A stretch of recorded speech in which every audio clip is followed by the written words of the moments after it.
हाँ भाइयों, आप में से काफी लोगों ने कमेंट्स में मुझे बार बार पूछा कौन सा सब्जेक्ट का कौन सा सैंपल पेपर कैसे करें, कब करें, क्या करें, कंपनी बताओ, ब्रांड बताओ, सब कुछ बताओ। सब बताएंगे तसल्ली से। और मुझ पे आप भरोसा इसलिए कर सकते हो क्योंकि सब्सक्राइबर मेरे पास इतने सारे हैं कि सारी बड़ी बड़ी कंपनीज आगे मुझे स्पॉन्सर करेंगी, है ना। वीडियो करते हैं शुरू और बताता हूं मैं आपको मेरा एक्सपीरियंस इन कंपनीज का क्या रहा। और इस साल की जो पब्लिशिंग आई है वो भी मैंने थोड़ी बहुत स्टडी की है, तो मैं आपको बताता हूं कौन सी किस हिसाब से क्यों क्या कैसी बेस्ट है। Let's begin. सबसे पहले इन शॉर्ट मैं ये बात करना चाहूंगा कि सैंपल पेपर करना जरूरी क्यों है। सैंपल पेपर करना सिर्फ और सिर्फ इसलिए जरूरी है, आप जाते ही डायरेक्ट एग्जाम में बैठ जाओ तो काफी ज्यादा प्रोबेबिलिटी है कि आप अच्छा नहीं कर पाओगे और काफी कम प्रोबेबिलिटी है कि आप अच्छा करोगे। तो उस ज्यादा वाली प्रोबेबिलिटी को कम करने के लिए आपको क्या करना होगा, पहले प्रैक्टिस करनी होगी उसी एग्जाम की जो आपको देना है। नो डाउट क्वेश्चन सेम नहीं होंगे, लेकिन पैटर्न, टाइमिंग, स्पीड, प्रेजेंटेशन, ये सब कुछ सेट करते होते हैं हम टाइम टू टाइम। आज इस वीडियो में मैं आपको सिर्फ सैंपल पेपर के ब्रांड बताने वाला हूं, कौन सा ब्रांड प्रेफर करना है और हर ब्रांड की क्या खासियत है, ये सब कुछ। ठीक है, स्पॉन्सर ऑब्वियसली नहीं हो सकती यार ये, तो शुरू करते हैं पहले सब्जेक्ट अकाउंटेंसी से। अकाउंटेंसी में एक ऐसा सैंपल पेपर है जिसपे आप आंख बंद करके भरोसा कर सकते हो, टीएस ग्रेवाल का 8-2 अकाउंटेंसी। ये सैंपल पेपर पूरा, इसका एक एक क्वेश्चन तसल्ली से अच्छे से कर लिया, कंसेप्ट सारे साल के तसल्ली से अच्छे से क्लियर है, स्पीड अच्छी है, प्रेजेंटेशन अच्छी है। अकाउंटेंसी में 100/100 लाने से कोई रोक ही नहीं सकता आपको, ये मेरी गारंटी है। 100/100 हंसते हंसते आएंगे। हमारे टाइम में इसमें जैसे 10 सॉल्व होते थे, 10 अनसॉल्व होते थे, जिनके सॉल्यूशन आपको ऑनलाइन मिल जाएंगे।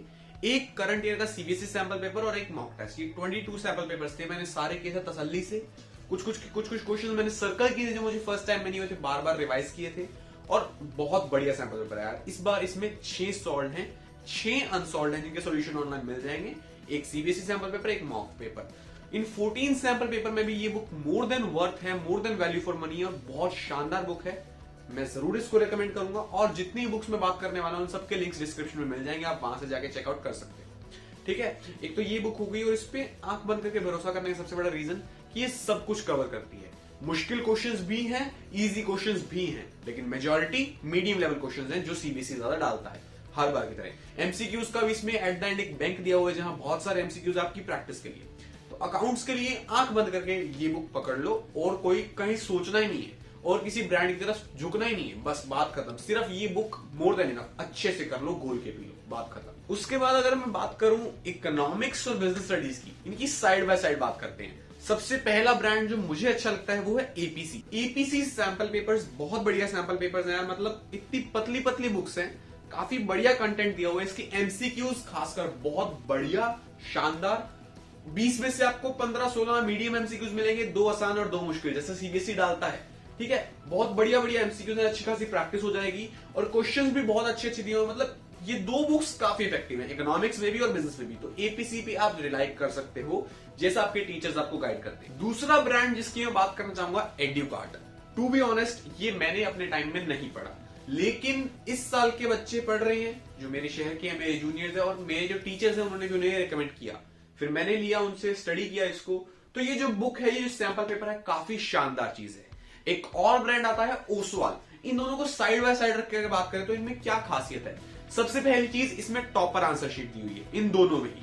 दूसरी चीज, इसमें माइंड मैप्स दिए हुए जो आपकी क्विक चैप्टर रिवीजन करवाते हैं। तीसरी चीज, इसमें आपको क्वेश्चंस के आंसर बहुत अच्छे तरीके से दिए हुए हैं, जहां आपको बताता है कॉमन गलती बच्चे ही करते हैं, आपको नहीं करनी, ये चीज जरूर डालनी है जिसके नंबर मिलते हैं। और क्वेश्चंस के आंसर्स की जो एक्सप्लेनेशन है वो बहुत शानदार दी हुई है। तो ये बुक और ओसवाल दोनों ही बहुत शानदार है।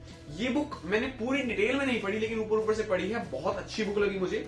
और ओसवाल तो अच्छी है ही है, चाहे बिजनेस की बात हो चाहे इकोनॉमिक्स की बात हो। और इसकी जो है, मैंने बिजनेस स्टडीज की स्टडी कर ली है, इकोनॉमिक्स का मुझे कोई आइडिया नहीं है। आपके टीचर्स आपको जो रिकमेंड करें आप जाके देख सकते हैं। ठीक है, सारे लिंक्स डिस्क्रिप्शन में है, वहां से जाके लोगे तो भाई को मिलेगा कमीशन।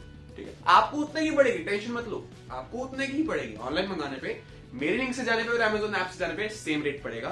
तो मेरा फायदा हो जाएगा, अब आप देख सकते हो आपके क्या करना है। ठीक है, अब आप बोलोगे कि भैया आपने कर दिया कंफ्यूज, एपीसी ले, ओसवाल ले या एड्यूकार्ट ले।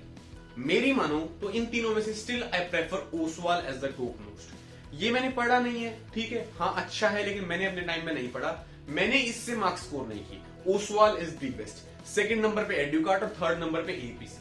मैं क्या कहूंगा कि अभी के लिए ओसवाल प्रेफर करो। एग्जाम टाइम में जो आपके ट्यूशन टेस्ट होंगे वहां टीचर मोस्टली आपको एपीसी से देंगे, और अगर किसी दोस्त ने एपीसी लिया तो उसके एमसीक्यूज प्रैक्टिस कर लो, एक दूसरे से बुक्स लेके चलो, और दो दोस्त अलग अलग बुक्स करो तो उनको बोलो जो जो इंपॉर्टेंट क्वेश्चंस हैं, जो जो अलग अलग ट्रिकी क्वेश्चंस लगते हैं मुझे बता, मैं तुझे बताऊंगा। आपस में मिलजुल के कोऑपरेटिव काम करो, बढ़िया रहेगा। लेकिन स्टिल मान लो आप जंगल में रहते हो, कोई दोस्त नहीं है, कुछ नहीं है, आपको एक ही बुक लेनी है, दैट इज इट, और उसी पर रिलाई करना है, तो मैं ओसवाल ही प्रेफर करूंगा। Oswaal is the best among these three according to me. Oswaal में सब कुछ कवर्ड है, सब कुछ। अकाउंट्स के लिए 8 to accountancy Sultan Chand publications, TS Grewal author है।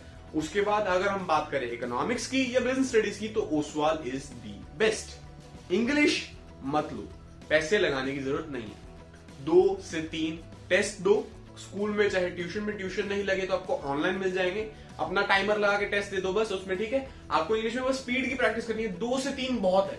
एक सीबीएसई का कर लो, 1-2 लास्ट ईयर की कर लो, बहुत है। इंग्लिश में सैंपल पेपर लेने की जरूरत नहीं है। बात करें अगले सब्जेक्ट की, म्यूजिक, डिसलाइक मत करना, गालियां मत देना, कोई सैंपल पेपर नहीं है म्यूजिक का। ना मैंने पढ़ा, ना मेरे किसी दोस्त ने पढ़ा, ना हमारे टीचर ने हमें कुछ कहा, मुझे पता भी नहीं है कि म्यूजिक के सैंपल पेपर्स आते भी हैं या नहीं। Leave that aside. अकाउंट्स का बता दिया, इकोनॉमिक्स बिजनेस बता दिया, बेस्ट बता दिया, आपको ऑप्शंस दे दिए। लेकिन लास्ट में जाता है तो एक छोटी सी वार्निंग देना चाहता हूं। ये वार्निंग मेरे पर्सनल एक्सपीरियंस से निकली है। अरिहंत के आई सक्सीड सैंपल पेपर्स। अब जैसा कि आपको पता है कि मेरे चैनल पे इतने ज्यादा सब्सक्राइबर्स होने के कारण काफी कंपनीज आके मुझे पैसे देती है कि इसकी बुराई कर, इसकी तारीफ कर, तो मैं उनके कहने में चलता हूं। मैं आपको सच्ची बात तो बताऊंगा नहीं, है ना। सरकाज़म समझ अंकल। तो अरिहंत आई सक्सीड के जो पेपर्स हैं, उनको अगर मैं एक शब्द में कहूं तो वो बेकार है। दैट इज बेकार। क्यों है? मैंने सबकी जस्टिफिकेशन दी कि अच्छा है तो अच्छा क्यों है। इसमें माइंड मैप्स है, इसमें बढ़िया क्वेश्चंस है, इसमें बढ़िया एमसीक्यूज है, लेकिन अरिहंत आई सक्सीड बेकार क्यों है? उसके अंदर जो क्वेश्चंस दिए हुए हैं, सबसे पहली चीज उनके आंसर की एक्सप्लेनेशन बहुत बेकार दी हुई है। 3 नंबर के क्वेश्चन को 3 पॉइंट में बात खत्म कर रखी है। इतना नहीं चलता है। कुछ बच्चा अगर सैंपल पेपर ले रहा है तो उसकी कुछ एक्सपेक्टेशंस हैं, कुछ ढंग से उसको बताओ, पढ़ाओ। ये चीज हो गई, फिर भी स्टिल बेसिक, आप एक बार को एडजस्ट भी कर सकते हो। दूसरी बड़ी दिक्कत, आपका कॉन्फिडेंस गिराने के लिए सबसे ऊपर की चीज है अरिहंत। सबसे खतरनाक कॉन्फिडेंस गिराएगा। इतने ज्यादा इररेलेवेंट, इतने ज्यादा आउट ऑफ द सिलेबस और इतने ज्यादा बेकार क्वेश्चन सीबीएसई डालने की सपने में भी नहीं सोचेगा जो अरिहंत में लिए हुए। मैं ये नहीं कह रहा वो मुश्किल क्वेश्चन थे और मैं एक नालायक बच्चा था तो मुझे नहीं आया इसलिए मैं अरिहंत की बेइज्जती कर रहा हूं। लास्ट ईयर भी बेकार थी, इस ईयर भी बेकार है अरिहंत। सिर्फ सीधा सा रीजन ये है कि उसके अंदर जो क्वेश्चंस हैं वो इररेलेवेंट है, आउट ऑफ द कॉन्टेक्स्ट है, सिलेबस में नहीं आते आपके, और कोई मतलब तुक नहीं है, वो टाइम वेस्टेज वाले क्वेश्चंस है। हाँ, कहीं ना कहीं बाहर का ज्ञान ले सकते हो तो लो, कोई मना नहीं है, लेकिन अभी के लिए आपके पास टाइम इतना ही है कि आप सिलेबस वाली बातों तक लिमिटेड रहो, वो पढ़ो, वो समझो, उनको ट्राई करो, बाहर के ज्ञान के पीछे ज्यादा मत भागो। तो अरिहंत के पेपर्स मेरे अकॉर्डिंग टोटली पैसा वेस्ट है। मैंने लिए थे, बिजनेस का लिया था सिर्फ, ठीक है, और इकोनॉमिक्स का किसी दोस्त ने लिया था, उससे मैंने फोटोकॉपी करवाया था।